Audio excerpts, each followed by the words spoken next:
All right, we're going to look at Ben Jonson's country house poem to Penshurst. I wanted to introduce this as a subgenre, a small theme, which we find repeatedly in the period by under the auspices of various authors. We have Jonson's To Penshurst. We have Amelia Lanier's description of Cookham. We have Andrew Marvell's Upon Appleton House. And I've assigned all three for reading. I'm not going to address all of them. And they have different features, but in general, I think what we get in a country house poem is a poem dedicated to a particular friend or a patron, and it describes the property that the patron owns.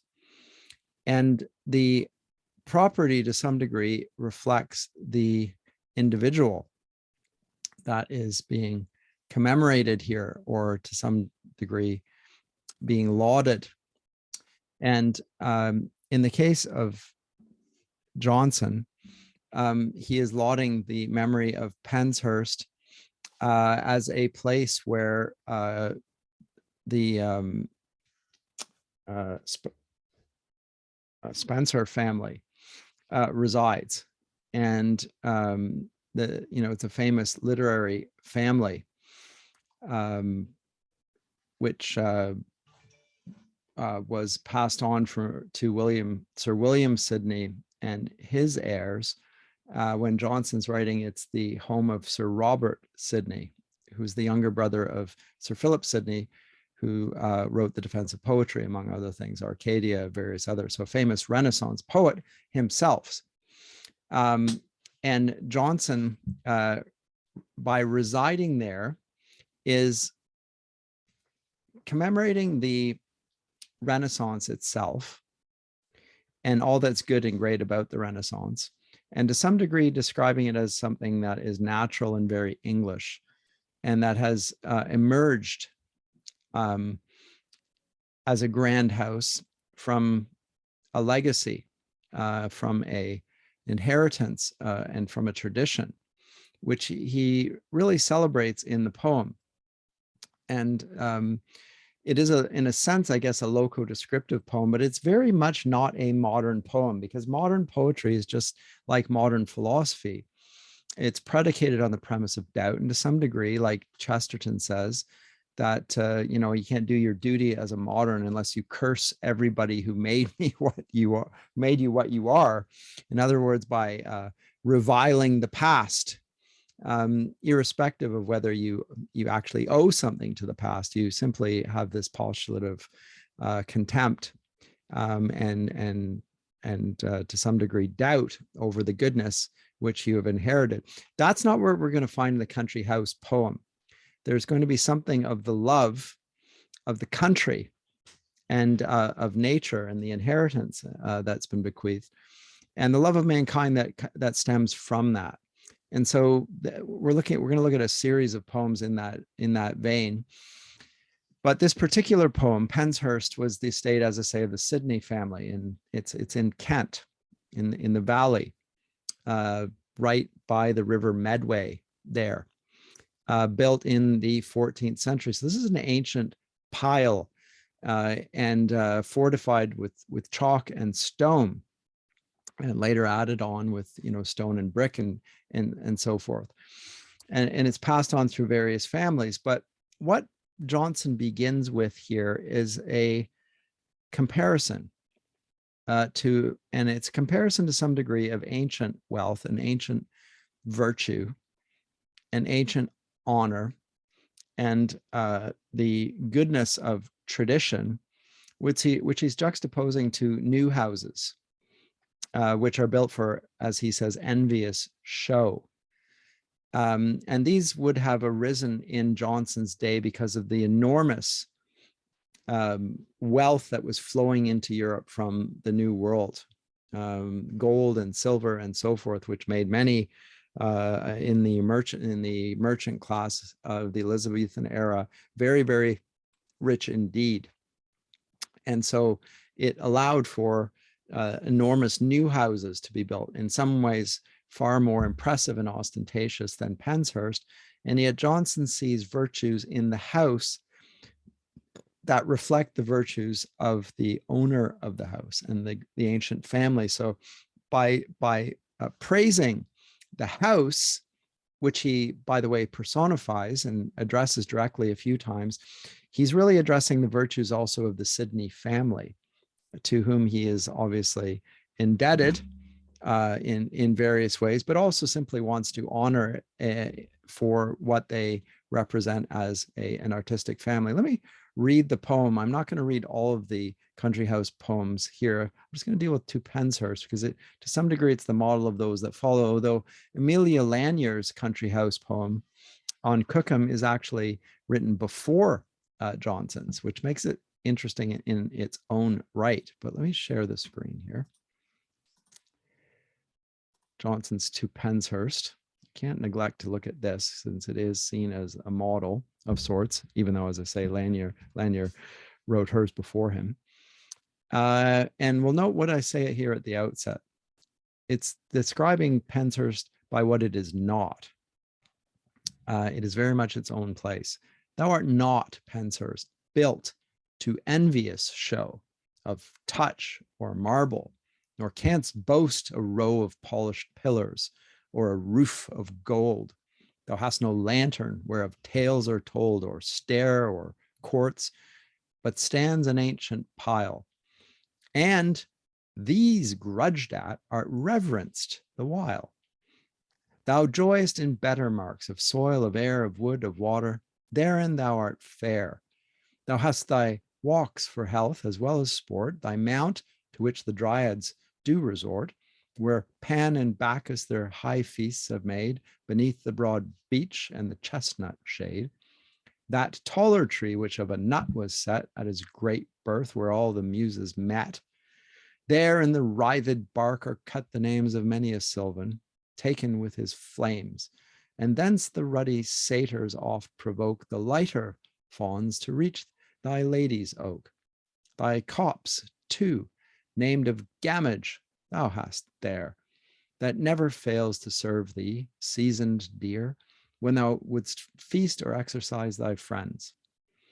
The lower land that to the river bends, thy sheep, thy bullocks, kine, and calves do feed. The middle ground thy mares and horses breed. Each bank doth yield thee conies, and the tops, fertile of wood, Ashore and Sidney's copse, to crown thy open table doth provide the purpled pheasant with the speckled side. The painted partridge lies in every field, and for thy mess is willing to be killed. And if the high swollen Medway fail thy dish, thou hast thy ponds that pay thee tribute fish, fat aged carps that run into thy net, and pikes now weary their own kind to eat, as loath the second draught or cast to stay, officiously at first themselves betray. Bright eels that emulate them and leap on land before the fisher or into his hand. Then hath thy orchard fruit, thy garden flowers, fresh as the air and new as are the hours, the early cherry with the later plum, fig, grape, and quince, each in his time doth come. The blushing apricot and woolly peach hang on thy walls, that each and every child may reach. And though thy walls be of the country stone, they're reared with no man's ruin, no man's groan. There's none that dwell about them, wish them down, but all come in, the farmer and the clown. And no one empty-handed to salute thy lord and lady, though they have no suit. Some bring a capon, some a rural cake, some nuts, some apples, some that think they make the better cheeses bring them, or else send by their ripe daughters, whom they would commend this way to husbands, and whose baskets bear an emblem of themselves in plum or pear. And what can this, more than express their love, add to thy free provisions, far above the need of such, whose liberal board doth flow with all that hospitality doth know, where comes to no guest but is allowed to eat, without his fear and of thy Lord's own meat. where the same beer and bread and self same wine is, this is his lordship's, shall be also mine. And I not fain to sit, as some this day, at great men's tables, and yet dine away. Here no man tells me my cups, nor standing by a waiter doth my gluttony envy, but gives me what I call and lets me eat. He knows well he shall find plenty of meat. The tables hoard not up for the next day, nor when I take my lodging need I pray for fire, or lights, or livery. All is there. And if thou then wert mine, or I reigned here, there's nothing I can wish, for which I stay. That found King James when hunting late this way with his brave son, the prince. They saw thy fires shine bright on every heath, every hearth rather, as the desires of thy penates had been set on flame to entertain them. Or the country came with all their zeal to warm their welcome here. And what great I will not say, but sudden cheer didst thou then make him. And what praise was heaped on thy good lady then, who therein reaped the just reward of her good housewifery, to have her linen plate and all things nigh, when she was far, and not a room, but dressed as if it had expected such a guest. These, Penshurst, are thy praise, and yet not all. Thy lady's noble, fruitful, chaste withal. His children thy great lord may call his own, a fortune in this age, but rarely known. They are and have been taught religion. Thence their gentler spirits have sucked innocence. Each morn and even they are taught to pray with the whole household, and may every day read in their virtuous parents' noble parts the mysteries of manners, arms, and arts.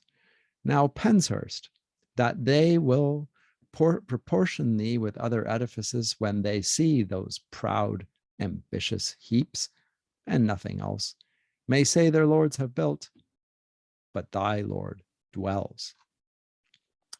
So this is a wonderful little poem, and note that it is presented as a sort of heaven on earth. Now, this is one of the characteristic features of the country house poem.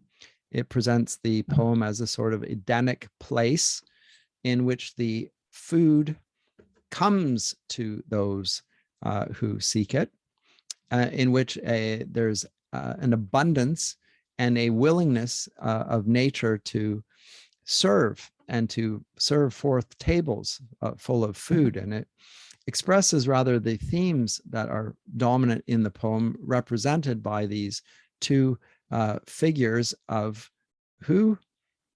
Bacchus and Pan, representing nature and, of course, love and jollity.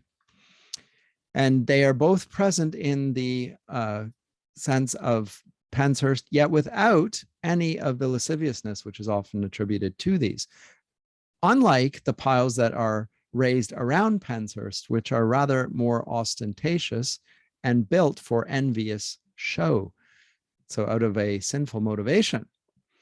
This is a rather stately pile, but there's something about the restraint of this stately pile which commends itself to Jonson, and which he commends in his poem. And note once again, as I said, that the poem from the very outset personifies the estate as if it were a person. He speaks to it as a thou repeatedly, and he really does idealize it. Now, to some degree, what he's reflecting here is a Renaissance view of the right relation of art and culture, which is that there is a, just like when we spoke of Jonson's Classicism in the last little talk, there is a sense of decorum and propriety and etiquette and restraint.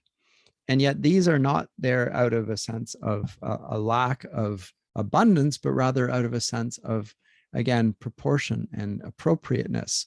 They do not want to build something large for the sake of pride, for the sake of envy, but rather in order to represent the artistic ideals of the Renaissance of the Sidney family, which Jonson himself, of course, not only aspires to, but represents. And it's a place where he is made welcome, and as such, blesses his entire country, because here is a place where his imagination can run and roam. And the tradition of the great country house and his imagination have a great deal in common. They both are expressions of the conscious will of their owners. They're not prideful. They're not simply constructed willy-nilly because of the great wealth of the owner. Rather, they are something to be cherished and recognized and honored. And so when Jonson tells us that Pan and Bacchus and the Dryads frequent the mount or the high ground in the park, we get associations of the park in England with the classical tradition itself. And he repeatedly invokes that through the associations that he makes in the poem. And to some degree reflects upon England as a sort of Arcadia, and Elizabeth to some degree as the fairy queen. This is a common theme in 16th century poetry that precedes this. Jonson finds himself as one of the great humanists alongside another great humanist, or at least the brother of the humanist, Sidney. But Jonson is lauded as a poet who performs a social function. He instructs the governing class in moral virtue, in the way in which he speaks, in the way he attends to language, and the way he enriches the vocabulary and sensibilities of his common man. But he flourishes in, as I say, the presence of Pan and Bacchus.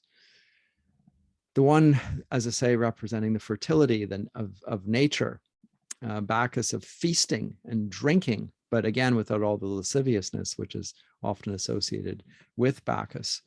But it's a vital place.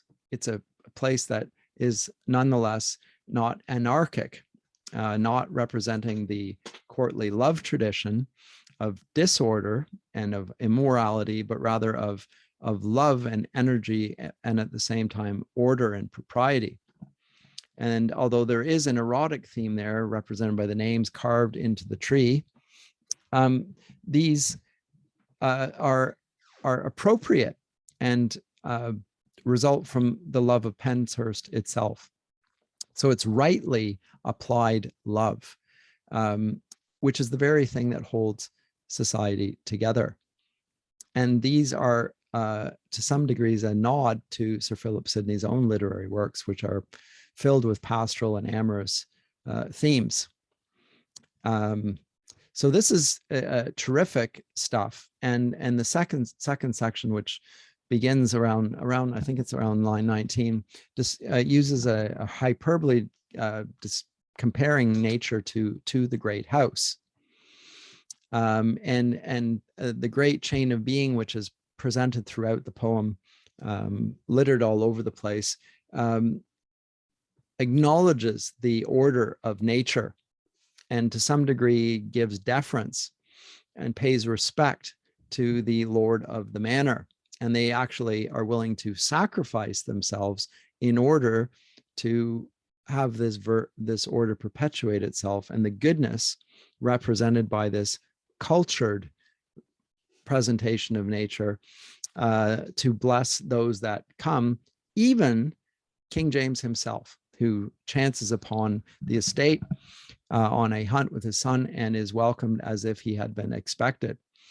So there's an element really of the court itself being presented here in the terms of the animals who are present, sacrificing themselves, surrounding the lord of the manor of Penshurst, Sidney, and giving him due deference.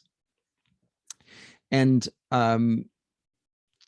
there's wit involved here, who are, the fat aged carps and the pikes, they're too weary their own kind to eat, and the bright eels that are perhaps sort of veiled references to the types of individuals that surround King James at the court, the fat old carps and the pikes that are too weary to eat their own kind, and the bright eels all surrounding and demanding attention. Well, this is represented here in the country estate here. But you can see the great chain of being down there. There's the animal world, the vegetable world, and then finally the human world, the farmer and the clown. And at the pinnacle of all that, King James himself, the social order. And at the center of that is not King James, who is in this case a welcome guest, but rather the Sidney household itself, which is the paradigm of virtue and order.